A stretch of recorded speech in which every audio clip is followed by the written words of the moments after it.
Ça y est, Kidal sous contrôle de l'armée malienne à l'actualité. C'est le contrôle total de la ville de Kidal par les forces armées maliennes. Le 14 novembre devient une date historique au Mali et vous allez voir dans nos différents reportages, les Maliens saluent cette victoire des femmes. Un seul titre pour ce journal, mesdames et messieurs, bonsoir et bienvenue dans la grande édition de ORTM1 consacrée ce soir à la montée triomphale des FAMA. Oui, l'actualité, c'est l'arrivée des FAMA ce mardi à Kidal. Et nous commençons par ce message signé par le président de la transition, chef de l'État, chef suprême des armées, Assimi Goïta. Message ainsi libellé. Mes chers compatriotes, en application de la résolution 2690-2023 des Nations Unies, aujourd'hui 14 novembre, grâce à Allah, en raison du courage et de la détermination de nos FAMA, un raid a été mené depuis quelques jours en direction de Kidal et de lourdes pertes infligées aux groupes armés terroristes. Aujourd'hui, nos forces armées de sécurité se sont emparées de Kidal. Notre mission n'est pas achevée. Je rappelle qu'elle consiste à recouvrer et à sécuriser l'intégrité du territoire sans exclusive aucune, conformément aux résolutions du Conseil de sécurité. Encore une fois, je tiens à rendre hommage aux victimes civiles et militaires tombées au champ d'honneur. Je rappelle que cette opération ne poursuit aucun intérêt particulier autre que la sauvegarde de notre Mali, un et indivisible, et n'a pas d'autre but que la lutte contre le terrorisme et la sécurisation de notre pays. C'est pourquoi leur action est soutenue par l'ensemble du peuple malien. Dans les jours qui viennent, nos FAMA poursuivront leur intervention et bénéficieront de toute la confiance de notre vaillant peuple. Enfin, dans ces circonstances, la cohésion nationale est une bénédiction supplémentaire pour nos FAMA. Ensemble, nous ferons le Mali Koura. Qu'Allah bénisse le Mali et protège les Maliens. Je vous remercie.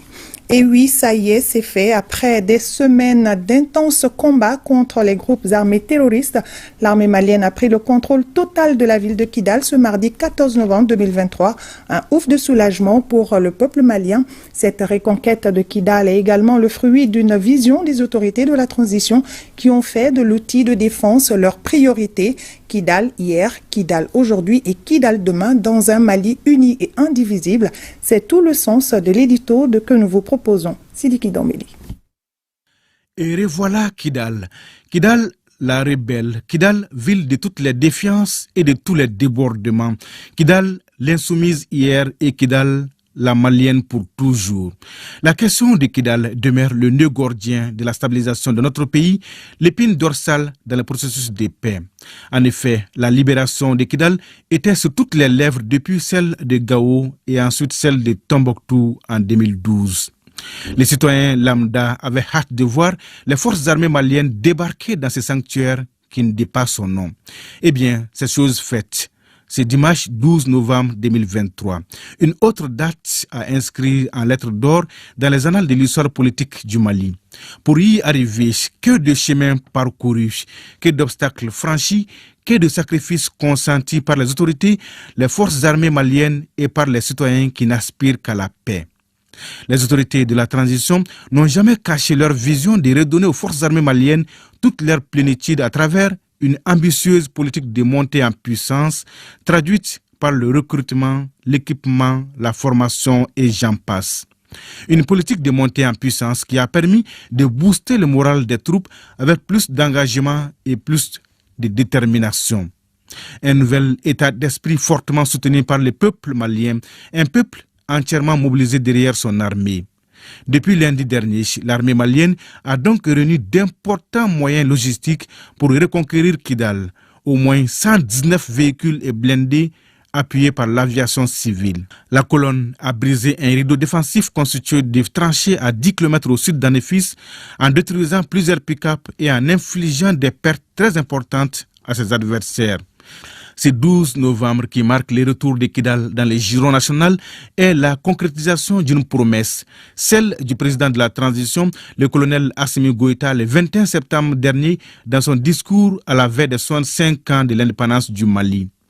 Le contrôle de Kidal représente donc une étape décisive vers la reconquête totale de l'intégrité territoriale du Mali. Car Kidal, au vu de tous les agissements internes et externes et de toutes les complicités, est considéré par l'armée malienne comme le symbole de l'insoumission aux autorités nationales.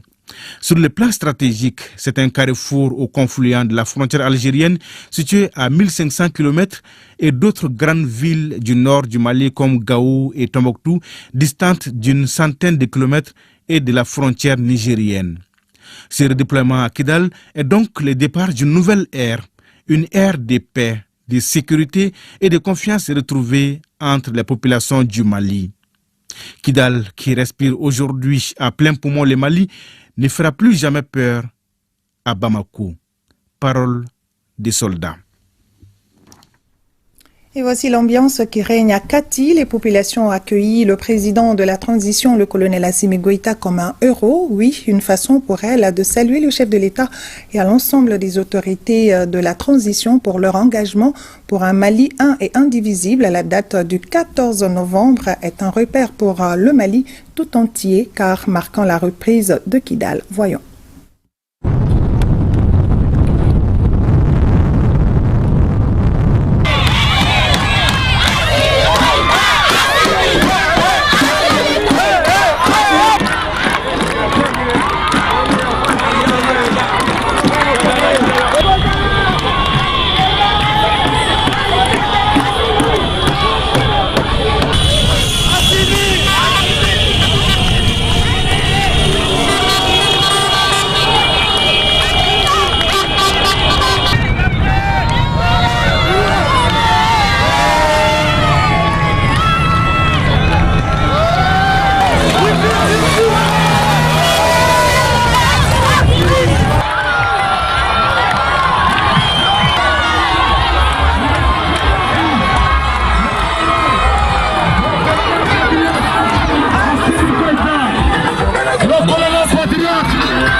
Voilà la population de Kati qui accueille le président de la transition.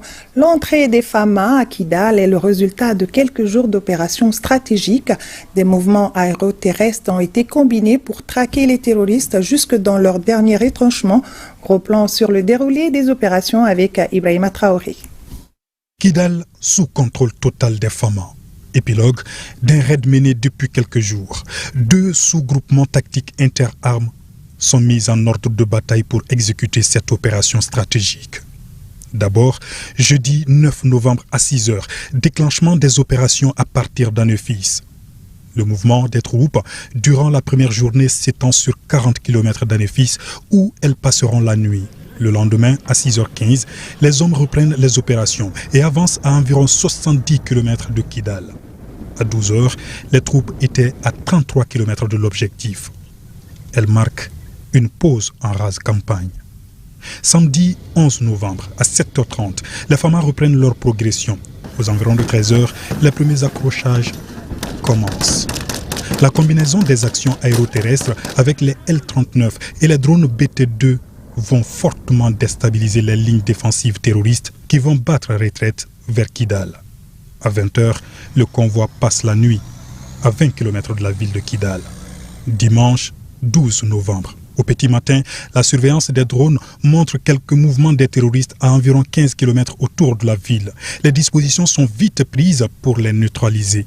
7 pick-up sont détruits et des dizaines de terroristes tués.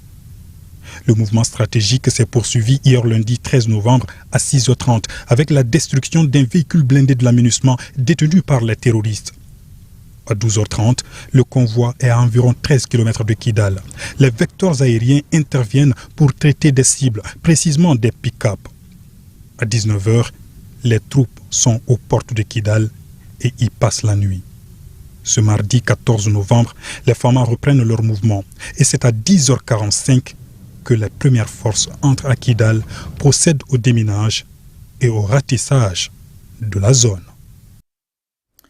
Voilà, et nous recevons le ministre d'État, ministre de l'administration territoriale et de la décentralisation, porte-parole du gouvernement, qui a un communiqué du gouvernement. Bonsoir, monsieur le ministre. Bonsoir. Avec vous, la lecture de ce communiqué. Merci.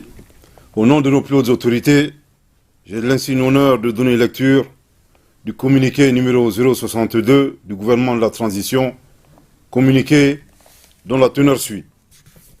Le gouvernement de la transition a l'immense plaisir d'informer l'opinion nationale et internationale qu'en application de la résolution 2690-2023 du Conseil de sécurité des Nations Unies, les forces armées et de sécurité du Mali ont occupé les emprises de la mission multidimensionnelle intégrée des Nations Unies pour la stabilisation du Mali, MINUSMA, à Kidal, à travers le contrôle de la dite région pour le bonheur des populations de la localité qui ont souffert le martyre pendant plus d'une décennie de l'occupation de la zone par des terroristes sans foi ni loi. Cette prouesse opérationnelle représente une étape décisive dans le cadre des rétrocessions des emprises de la MINUSMA aux forces armées et de sécurité. Malgré les anicroches, les trahisons et les complots ayant entouré ces opérations de rétrocession, les prévisions fantaisistes, nos vaillantes forces armées et de sécurité ont atteint leurs objectifs et le Mali est et restera un et indivisible. À cette heureuse occasion, le gouvernement de la transition félicite chaleureusement son Excellence le colonel Assimi Goïta, président de la transition, chef de l'État, chef suprême des armées, pour son leadership éclairé, son patriotisme légendaire et sa détermination sans faille à sauver notre peuple et notre pays. C'est aussi le lieu de féliciter l'ensemble des forces armées de sécurité du Mali pour leur professionnalisme, leur abnégation dans la défense de l'intégrité du territoire et la sécurisation des personnes et des biens. Le gouvernement de la transition salue la résilience historique et héroïque du peuple malien qui a subi stoïquement des épreuves destinées à affaiblir son soutien à la transition. Entre autres, les sanctions illégales, illégitimes et inhumaines de la CEDEAO et de l'UEMOA, les diffamations, les délestages et les inflations des prix de denrées de première nécessité instrumentalisés à des fins politiques, etc. Le gouvernement de la transition remercie l'Alliance des États du Sahel, tous les amis du Mali, d'Afrique et d'ailleurs, à la fois des acteurs étatiques, tout comme des individus, des organisations épris de paix et de justice qui ont apporté leur soutien constant et sincère à notre patrie. Le gouvernement de la transition saisit cette occasion pour s'incliner pieusement devant la mémoire de toutes les victimes de l'insécurité au Mali et s'engage à faire en sorte que leur sacrifice ne reste pas vain. Le gouvernement de la transition réaffirme sa détermination à lutter contre le terrorisme sous toutes ses formes. Enfin, il réitère son engagement à exercer la souveraineté du Mali sur l'ensemble du territoire national et à œuvrer pour la paix, la stabilité et la réconciliation nationale. Que Dieu bénisse le Mali et préserve les Maliens. Merci de votre très aimable attention. Merci beaucoup, Monsieur le ministre, pour ces éléments de compréhension. Suite de